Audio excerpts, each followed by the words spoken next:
Со тоа Социјалдемократскиот сојуз всушност призна дека глуми лажна конструктивност во собранието на Република Македонија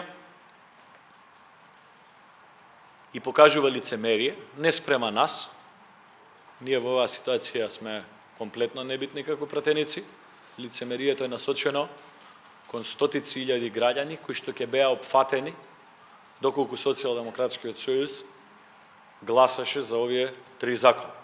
Заради односот на Социјалдемократскиот сојуз, нити студентите ќе добијат ваучери вредностни, нити вработените во полиција, војска и сите други државни и јавни служби ќе добијат 5% зголемување на платите, нити драстично ќе се намалат трошоците во постапките за извршување, кои што ги мачат, реков, по наши пресметки некаде околу 300.000 граѓани, претежно од категоријата на економски и социјално послаби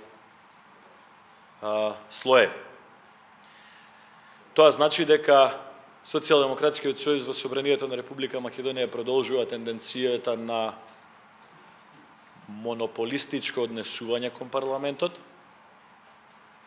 Овој парламент, за жал, од ден на ден се повеќе ја потврдува позицијата дека е парламент на тенкото мнозинство од 62 пратеници, а не е парламент на 120 пратеници избрани од сите граѓани на Република Македонија.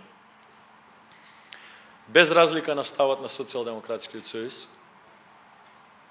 и негласањето за законите кои што ние ги предложивме, а се од значаен интерес за граѓаните на Република Македонија, ние ќе го потврдиме нашиот конструктивен однос и ќе гласаме за трите закони кои што Социјалдемократскиот сојуз ги предложи. Со тоа уште повеќе граѓаните на Република Македонија ќе го видат лицемерниот и дволичен однос кој што го има Социјалдемократскиот сојуз кон потребите на граѓаните.